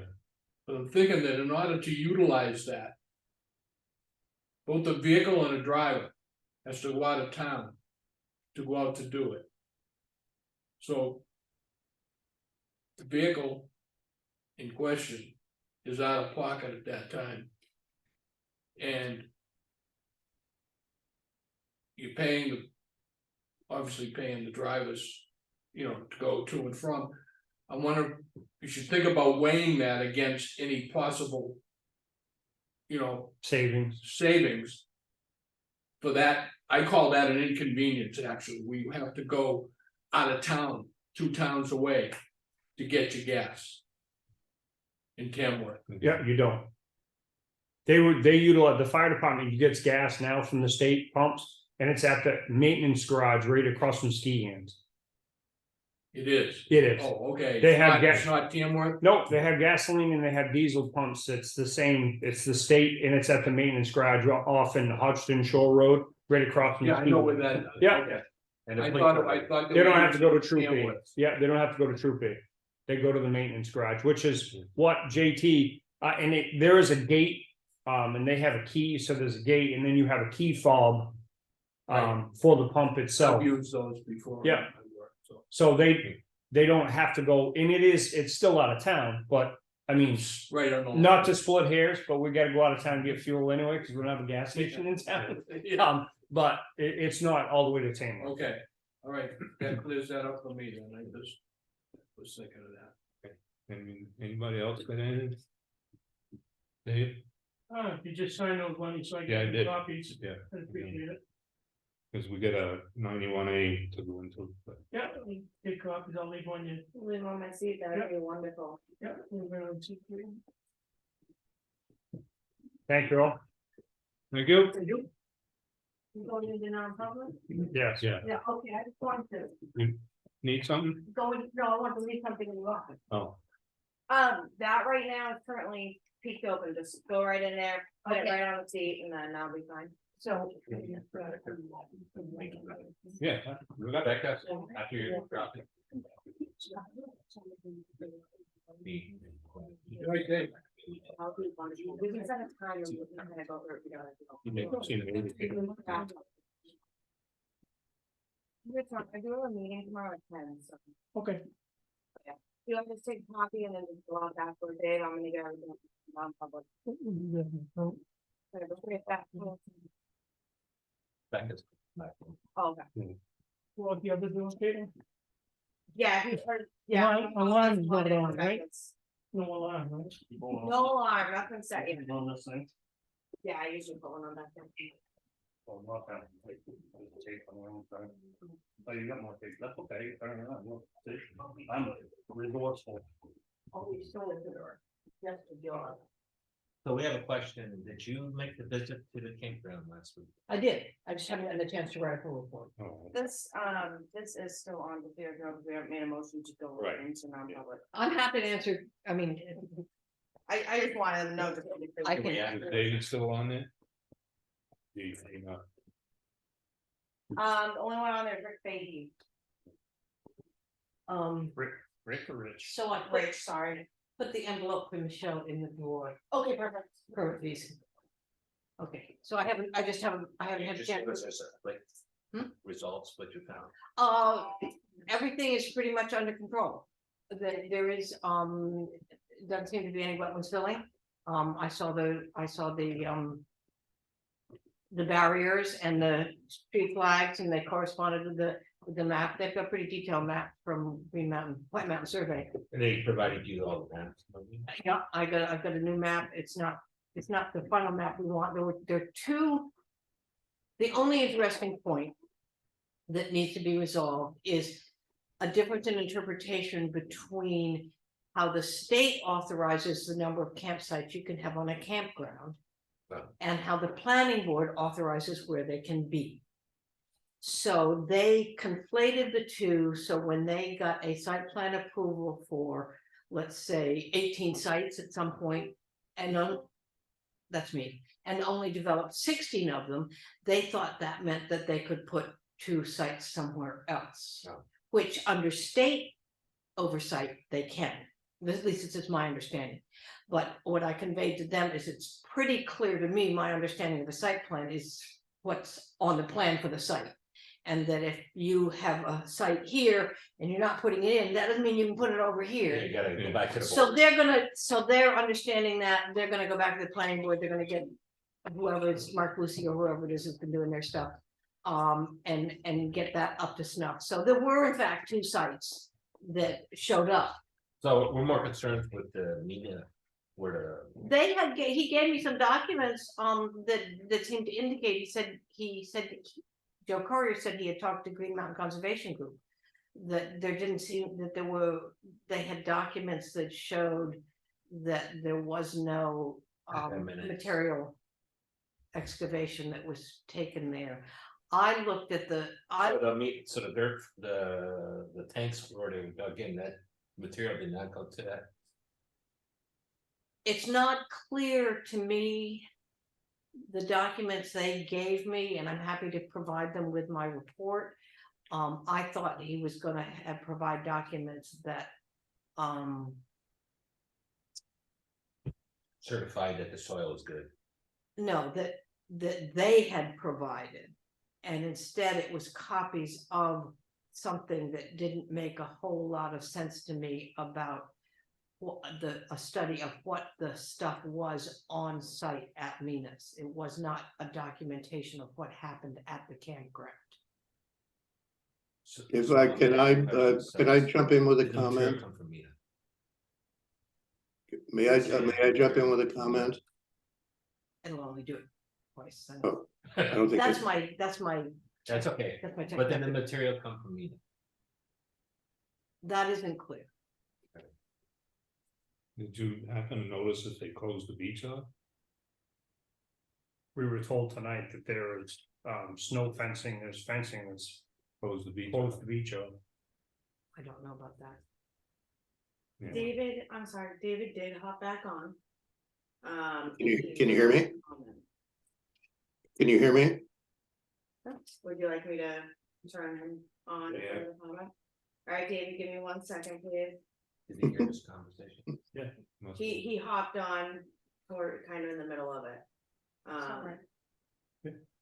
I mean, it's all public, it's all Yeah. public information. I mean, we're trying to protect everyone involved by not, shouting it from rooftops. David, go ahead and try talking. I think I did the right one here. Can you hear me? Nope, I did not do the right one. Hold on. So did they pull in the wetland? Try it now. No, Can you hear me? Yeah, there we go. Oh, okay, so thanks for letting me hop back on. I heard that Rebecca was on. I caught the tail end of what she was saying. I thought I think I can be a little bit helpful on this. I did talk to Bob Klein, it's one of the owners. He conceded that there is no documentation for the material that came from the campground. There's no documentation from DES. There's no documentation from MENA.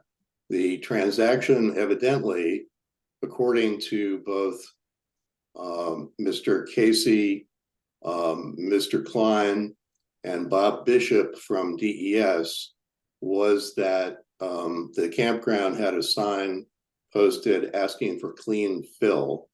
A truck driver showed up from the MENA construction site one day saying they had clean fill from the MENA property, and that was it. They dropped the fill at the campground. Mr. Casey says 20 truckloads of it went onto to the beach and the playground.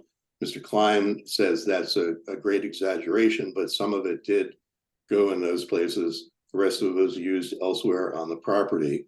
But there was no, as far as I know, as far as I've been told by DES and all of the principals here, there is no documentation. Nobody tested the soil. It's highly, I'll just say as a personal comment, it's highly unusual for state regulations, as you probably know, require that soil coming out off of a site like this either needs to be remediated at a licensed site, or it can remain in place. MENA's position, evidently, according to DES, MENA's position is that this material came from elsewhere on their property, not where the previous gas tanks were buried and where the contamination was identified by DES when they decommissioned that gas station in 2015. So is there a way to determine whether that's correct? Probably not. Is there a way to determine whether the soil, the fill is contaminated? There might be, although this goes back now a while, so that perhaps not. I also talked to Green Mountain Conservation Group. They have nobody from the campground other than Mr. Casey has been in touch with them, and they have not attested to any available evidence or information that would suggest that this soil was either contaminated or not contaminated. It's an unknown. So I hope that's helpful to you, Rebecca, as you look into this. thank you, David. That's a little more detailed than I got, and I was passing through on my way to leaving something in the office, so I don't have any paperwork in front of me. I don't have the couple of sheets of paper that Joe Courier gave me. But I do know that about the same time that this was all going on, and I'm just trying to add information.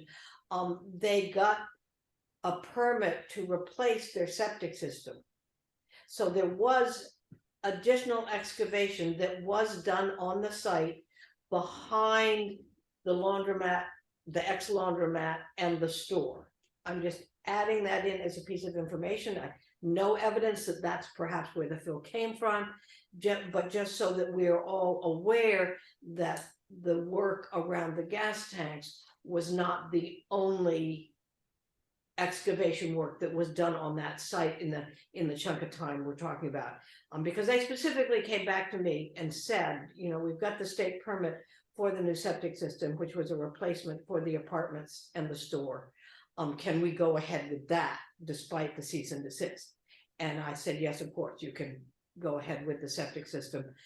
Because among other things, it was nowhere near where all the issue about the fuel tanks was. So that's one small piece of the puzzle, perhaps, or information. No, that's good to know. I appreciate that. Thanks. That's fair enough. Okay. You don't have anything, right? More to follow, right? You're gonna get. Yeah, I'm looking at the report. I just haven't gotten a chance to go to it. I referred to it in my monthly report. But the three issues were the possibility of additional sites, the filling of wetlands, and the soil. And you've got more information now on the soil than I have been able to give you. But the filling of the wetlands, you I didn't. ascertained that the place where he said there was filling, it did not happen. Okay, There was fill that was put in, but it was not in the wetlands. It was in a approved area for expansion of the campground that had gone through site plan approval. And was flagged, and soil barriers, you know.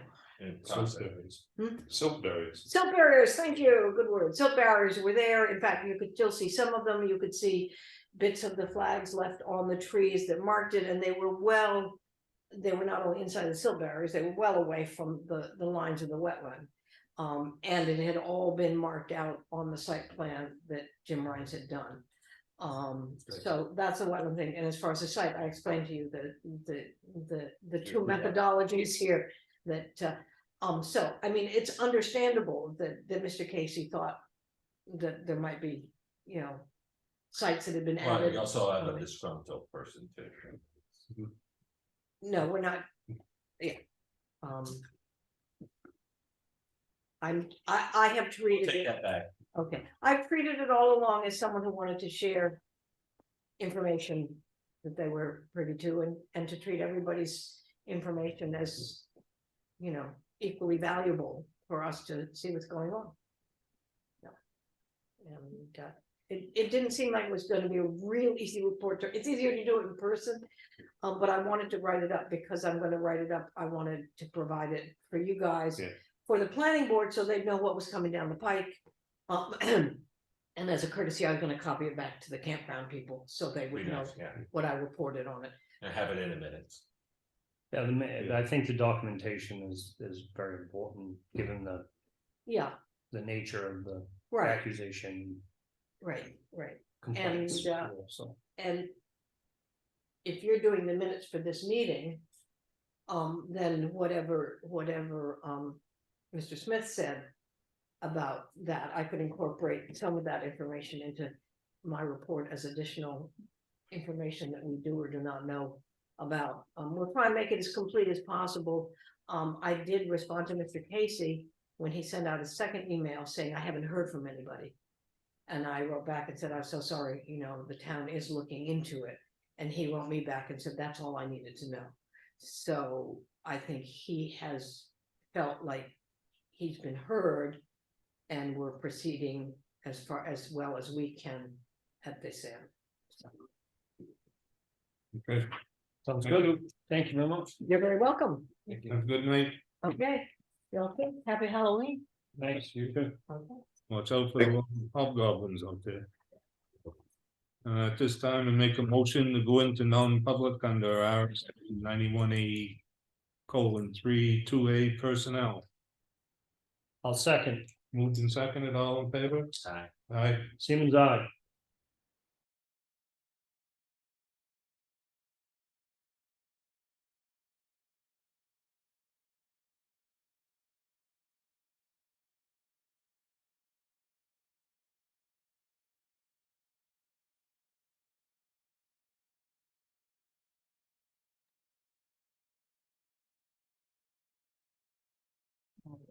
Motion to come out of non-public?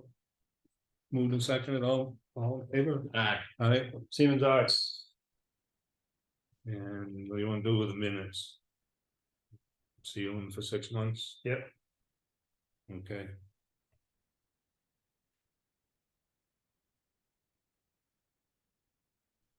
I would like to make a motion to seal the minutes for 60 days. I'll make that motion. 6 months. But, sorry, yeah, I wrote 6 months, sorry, 6 months, yes. Yeah. I'll second. Perfect.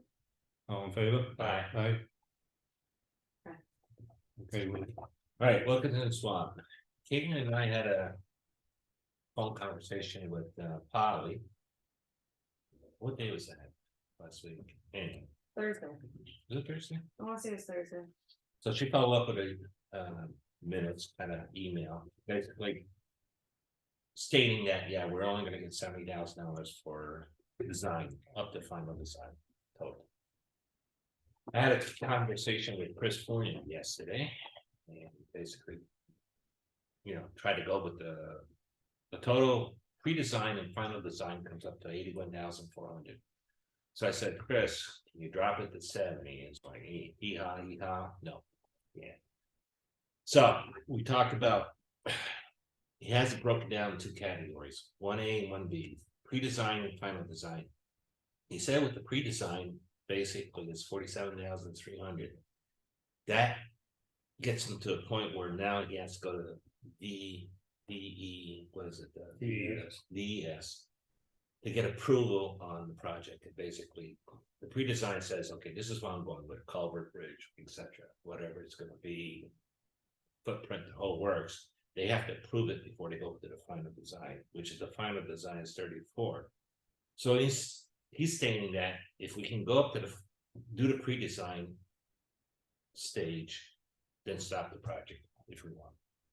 At least we have that, he'll get the approval, you know, from the state.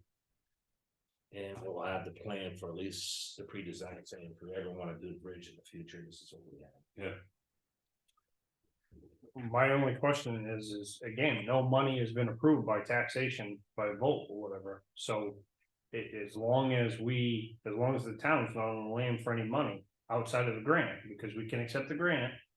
So as long as there isn't anything that we have to come up with. That's what I'm working on. Kate and I are very much in line with that, and basically. And it's just, and it's still, that we already know, Paul already knows, Chris Fournier admitted that this project and this project only is for a bridge, not for anything else, not a culvert, nothing, it's for a bridge, a Right.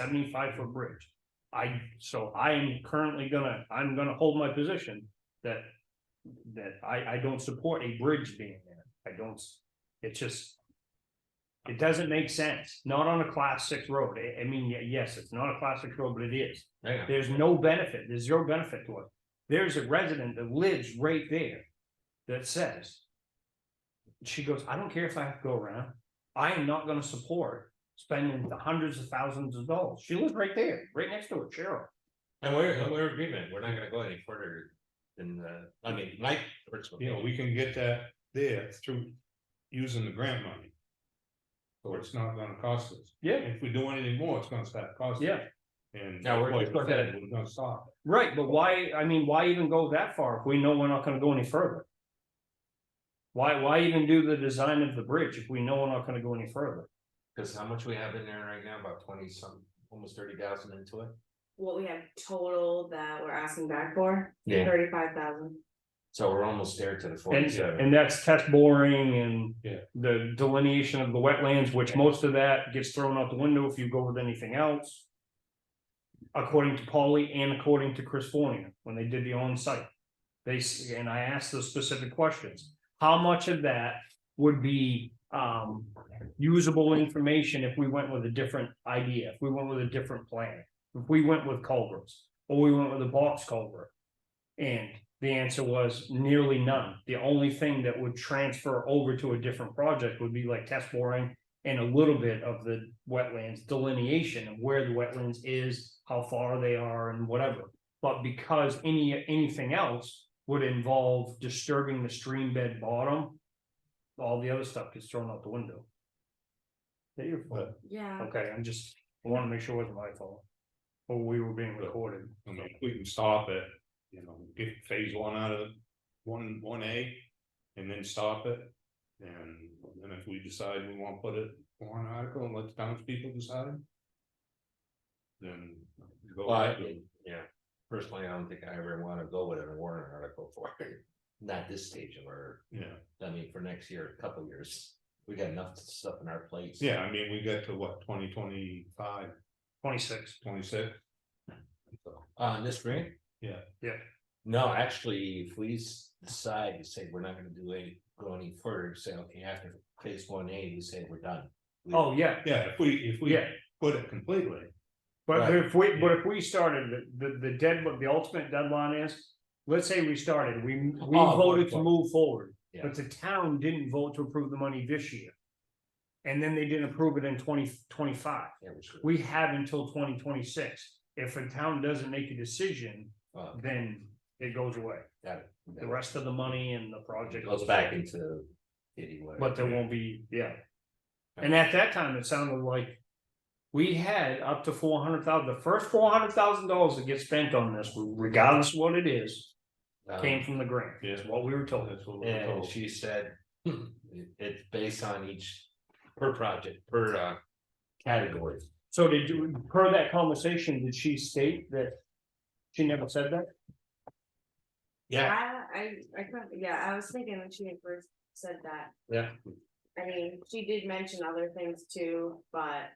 yeah, this is basically what she stated, said, yeah, we're good up to the 400,000, but it's based on these. We have to provide every stage, was it every 3 months? And we're behind it, you know, So, yeah, we're supposed to do a quarterly report every Quarter- 3 months, which I just did the first, it's technically the second report, but the first one the town has done. right, So I just finalized that, sent that yesterday. And then with the bill. the disbursement form was also sent yesterday for a total of 35,000 and some change. I don't know the exact number off the top of my head. And she was mentioning in that meeting as well, in that, oh, well, we could try moving things around, but it would have to be higher ups. And there's no guarantee whatsoever because, I have the notes here. Yeah, moving money around from the 70,000 to add more to the 70, but yeah. Yeah, but the reason was that she had to get the higher ups. You approve I it. wrote this down here. Higher ups to move money between the tasks. But it'd be hard because the town promised matching funds.